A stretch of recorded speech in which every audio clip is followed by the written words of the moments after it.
আসসালামু আলাইকুম। ইফাতারা সুরভি আমন্ত্রণ জানাচ্ছি এনটিভির মধ্যাহ্নের খবরে। আসন্ন অর্থ বছরে বাজেট, আইন শৃঙ্খলা পরিস্থিতি এবং জ্বালানি ইস্যু সহ বিভিন্ন বিষয়ে সচিবালয়ে আজ বৈঠক করছেন প্রধানমন্ত্রী তারেক রহমান। এই সম্পর্কে আরও জানাতে সচিবালয় থেকে যোগ দিচ্ছেন সহকর্মী খান আলামিন। আলামিন, প্রধানমন্ত্রীর আজকের কর্মসূচির সম্পর্কে কি জানতে পেরেছেন আপনি?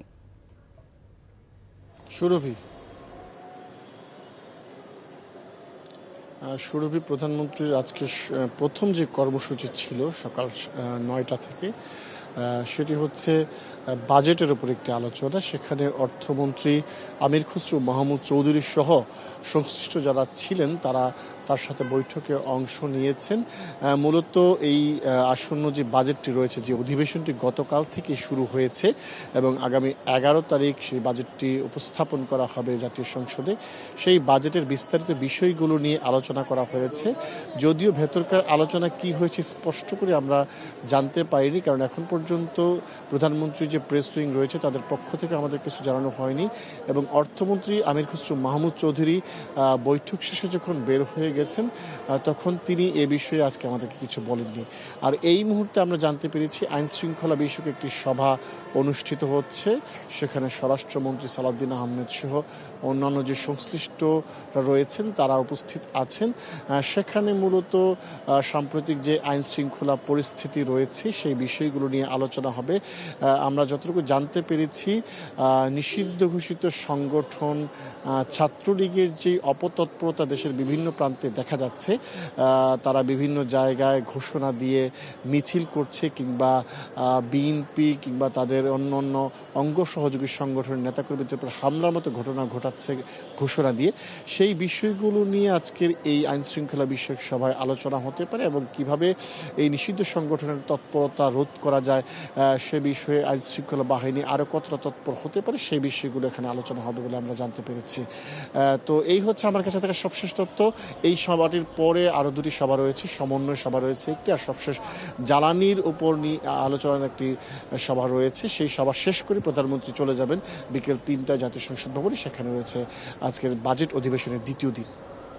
সুরভি, এই হচ্ছে আমার কাছে থাকা সবশেষ তথ্য সচিবালয় থেকে। সচিবালয় থেকে জানছিলাম প্রধানমন্ত্রীর আজকের কার্যক্রম সম্পর্কে। রাজধানী মগবাজারে আদ্দিন হাসপাতালে 6 নবজাতকের মৃত্যুর ঘটনায় কর্তৃপক্ষের আবেদনের প্রেক্ষিতে কারণ দর্শানোর নোটিশের জবাব দেওয়ার সময় 2 দিন বাড়ানো হয়েছে বলে জানিয়েছেন স্বাস্থ্যমন্ত্রী। সোমবার সকালে সচিবালয়ে বাংলাদেশ ঔষধ শিল্প সমিতির পক্ষ থেকে স্যালাইন হস্তান্তর অনুষ্ঠান শেষে স্বাস্থ্যমন্ত্রী এসব কথা বলেন। আদ্দিন হাসপাতাল কর্তৃপক্ষ মৃত নবজাতকদের প্রত্যেকের পরিবারকে 80 লাখ টাকা করে ক্ষতিপূরণের বিষয়ে স্বাস্থ্যমন্ত্রী সর্দার সাখাওয়াত হোসেন বলেন, কাকে কি ক্ষতিপূরণ দেয়া হচ্ছে তাতে মন্ত্রণালয়ের কিছু করার নেই। আদ্দিন হাসপাতাল কর্তৃপক্ষ আইনের ব্যত্যয় ঘটিয়েছে, তাই তাদের বিরুদ্ধে আইন অনুযায়ী ব্যবস্থা নেওয়া হবে বলে জানান স্বাস্থ্যমন্ত্রী।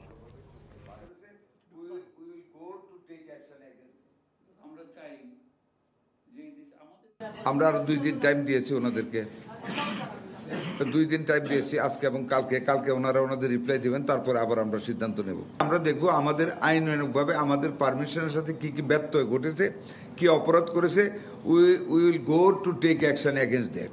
কাজে ওনারা কারে কি ক্ষতিপূরণ দিল, that is not our lookout. 6 দফা দাবি আদায়ে সারা দেশে অনির্দিষ্টকালে কর্মবিরতি পালন করছে ইন্টার্ন চিকিৎসকরা। এতে কার্যত অচল হয়ে পড়েছে জরুরি স্বাস্থ্যসেবা। সকাল থেকে দ্বিতীয় দিনের কর্মবিরতি শুরু করে চট্টগ্রাম ইন্টার্ন ডক্টরস অ্যাসোসিয়েশন। তাদের দাবি সমর্থনে চট্টগ্রাম মেডিকেল কলেজ ক্যাম্পাসে নানা কর্মসূচি পালন করেছে ইন্টার্ন ডক্টরস অ্যাসোসিয়েশন ও চট্টগ্রাম মেডিকেল কলেজের শিক্ষার্থীরা। আন্দোলনকারী চিকিৎসকদের সাথে একাত্মতা ঘোষণা দিয়েছে প্রশিক্ষণরত চিকিৎসকরা। চট্টগ্রাম মেডিকেল কলেজ হাসপাতালে ইন্টার্ন চিকিৎসকদের কর্মবিরতির কারণে দুর্ভোগে পড়েছেন সাধারণ রোগীরা। আন্দোলনকারী চিকিৎসকরা জানান, 6 দফা দাবি নিয়ে সংশ্লিষ্ট মহল এখনো চূড়ান্ত কোনো দৃশ্যমান পদক্ষেপ নেয়নি, তাই তারা কর্মবিরতি পালন করছেন। তাদের দাবি না মানলে আরও কঠোর কর্মসূচির হুমকি দেওয়া হয়েছে। সাভারে চোরাই বাইপাস লাইন করে চামড়া শিল্প নগরীতে গ্যাস চুরির ঘটনায় কারখানার গ্যাস সংযোগ বিচ্ছিন্ন করেছে তিতাস গ্যাসের আঞ্চলিক ভিজিল্যান্স টিম। বৈধ সংযোগের আড়ালে অবৈধভাবে বাইপাস গ্যাস লাইন ব্যবহার শনাক্তের মাধ্যমে প্রতিষ্ঠানটি কোটি টাকা মূল্যের গ্যাস চুরি করে আসছিল বলে জানিয়েছে Titas gas transmission and distribution company. অভিযানে নেতৃত্ব দেন তিতাসের গাজীপুর আঞ্চলিক ভিজিল্যান্স বিভাগের ব্যবস্থাপক মোহাম্মদ আব্দুল আলিম রাসেল। অভিযানের এক পর্যায়ে দেখা যায় প্রস্তাবিত নতুন বৈধ শিল্পের সংযোগের আড়ালে অবৈধ বাইপাস গ্যাস লাইন ব্যবহার পাওয়ার সম্পৃক্ততা। বাইপাস গ্যাস লাইনটি ভূগর্ভস্থ আরসিসি ঢালাইয়ের নিচ থেকে অবৈধ সংযোগ নেওয়া হয়। যোগাযোগ করা হলে কারখানার স্বত্বাধিকারী মুজাফফর হোসেন এই বিষয়ে কোনো মন্তব্য করতে চাননি। রূপগঞ্জের ওয়াটার ট্রিটমেন্ট প্ল্যান্ট প্রকল্পটি পুরোপুরি চালু হলে ঢাকার 2 সিটিতে দৈনিক 50 কোটি লিটার নিরাপদ পানি সরবরাহ করা সম্ভব হবে বলে জানিয়েছেন স্থানীয় সরকার মন্ত্রী মির্জা ফখরুল ইসলাম আলমগীর। সকালে প্রকল্পটি পরিদর্শন শেষে গণমাধ্যমকে তিনি একথা বলেন। মন্ত্রী আরও বলেন, এই প্রকল্পের মাধ্যমে প্রায় 43 লাখ মানুষ উপকৃত হবে এবং ঢাকার ভূগর্ভস্থ পানির ওপর নির্ভরতা উল্লেখযোগ্যভাবে কমে আসবে। একই সঙ্গে শীতলক্ষ্যা নদীর দূষণজনিত ঝুঁকি মোকাবেলায় এটি গুরুত্বপূর্ণ ভূমিকা রাখবে। এর আগে মন্ত্রী রূপসী এলাকায় ঢাকা সিলেট মহাসড়কের সেজান পয়েন্ট সংলগ্ন প্রকল্পের PK-17 অংশে চলমান কাজ ঘুরে দেখেন। মেঘনা থেকে পানি নিয়ে এসে পানিকে ট্রিটমেন্ট করে ঢাকা মহানগরীর নাগরিকদের পানি সরবরাহ করার ওয়াসা এই প্রজেক্ট গ্রহণ করেছে এবং এই প্রজেক্টের আপনার প্রায় 50 কোটি লিটার ডেইলি পানি সরবরাহ করা হবে ঢাকা মহানগরে। প্রায় 10,000 কোটি টাকা ব্যয় এই প্রজেক্ট নেওয়া হয়েছিল এবং এটা প্রায় শেষের দিকে 97% প্রায় আপনার শেষ হয়ে এসছে। মৌলভীবাজার শহরের পাশ দিয়ে বয়ে যাওয়া মনু নদীর শহর প্রতিরক্ষায় ফ্লাড ওয়ালের কাজে চলছে ধীরগতি। নদীর উজান ও ভাটিতে বাঁধ উঁচুকরণ ও প্রশস্তকরণ কাজ অনেকাংশ শেষ হয়েছে। তবে শহরের মূল অংশে প্রায় 1 কিলোমিটার বাঁধের কাজ এখনও শুরু হয়নি। আসছে বর্ষার আগে বাঁধের কাজ শেষ না হওয়ায় শহরের মানুষ রয়েছেন তীব্র উদ্বেগ ও উৎকণ্ঠায়। মৌলভীবাজার থেকে SM উমেদ আলীর পাঠানো রিপোর্ট।